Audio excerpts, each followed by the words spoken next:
Hi, I'm Danny. In this episode of eBuyer TV, we take a look at the market-leading GoPro Hero 3 and put it to the test against the much more affordable AEE action camera. We're heading out to Xscape in Castleford to film some guys surfing, skiing and skating with both cameras. Here to tell us a little more is Tom from our video team. Tom. Hi. We wanted to know if the GoPro Hero 3 Black Edition is really worth all that money, or whether by saving yourself a few quid and going for the AEE action camera, whether that's the way to go. What we wanted to do was test both cameras on video quality, sound, durability and the low light ability on both of these to test which one would be best for you. So here's how we got on.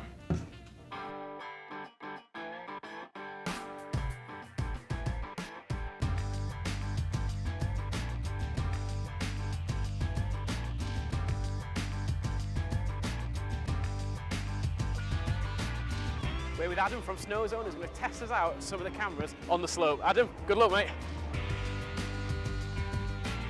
Video quality was the first comparison.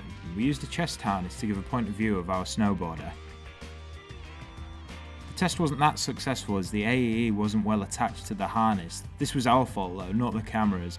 Also note the red light in the centre of the screen. This was the laser guide on the AEE camera. For a more accurate comparison, we used a handheld rig for the next run. These shots were far more interesting and showed a better comparison of both cameras. It's worth noting that these videos have had no editing at all, just straight from the camera.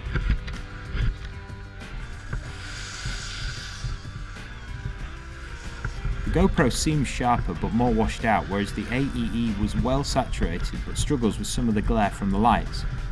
That annoying date can also be turned off on the AEE.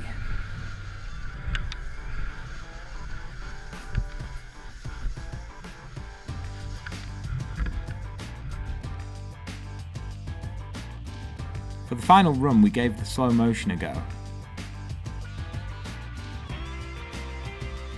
Now the GoPro was filmed at 720p at 100 frames a second, but the largest resolution the AEE could manage was 480 at 100 frames per second. Slow motion is usable on both, the only problem may come when trying to upscale, however for the price I think the AEE puts up a pretty good fight.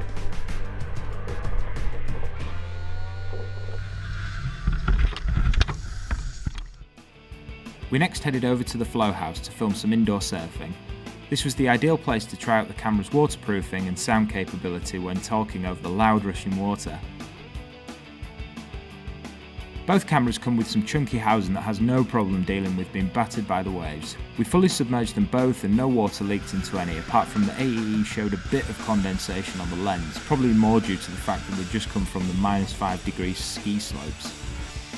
Looking back at the video quality, the AEE seems to render the colours more saturated and give a brighter image than the GoPro. Again, both of these pieces of footage are unedited from the camera. We asked our guide to talk over the moves while he was surfing. The sound is actually pretty good from both cameras. In some cases I actually prefer the output of the AEE.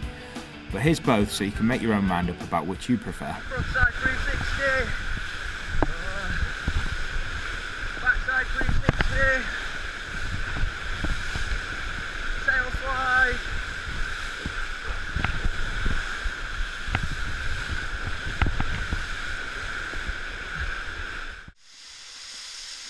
Stand-up, start carving on your heels, frontside 360,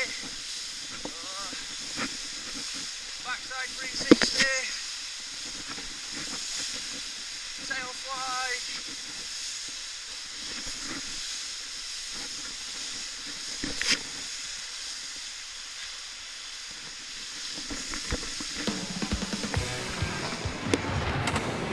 For the final test we used the dimly lit skate park to see how the cameras cope with low light performance and how well they produce images whilst being thrown around on the skateboard.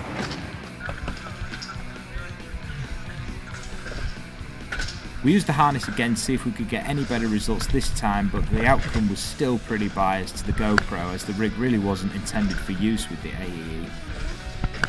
It was decided to use the camera on the boom pole again. Framing the shots was easier due to the LCD screen of the AEE, and the laser also comes in handy to blind any skaters in the way, and to frame the shot of course. I repeatedly found myself relying on the AEE for all the framing whilst filming these shots. The screen really helps to make it very quick to compose your video. It's also worth taking a note that the battery on the GoPro had been changed by now, but the AEE was still going strong. Looking back at the low light performance, the GoPro gives a nice natural image. The spec on the website says the Black Edition Hero 3 has a professional grade low light performance, which I guess is what you would expect from an action camera on the wrong side of £300. The GoPro also shows a good dynamic range in the low light.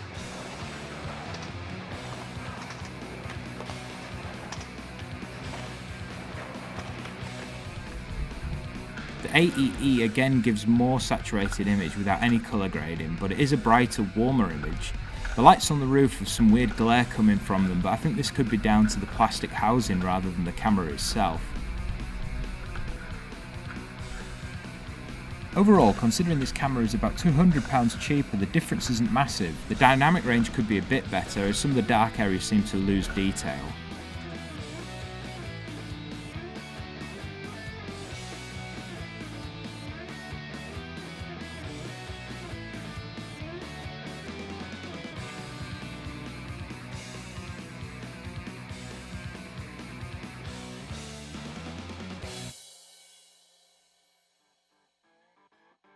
By testing both of these cameras together, our aim wasn't a direct comparison to see which is better, it was to see whether paying nearly £200 more for the GoPro is actually worth it.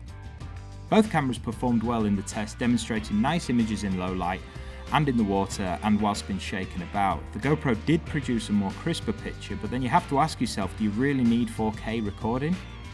Whereas the AEE may be the ideal choice for those needing deeper diving capabilities, for example.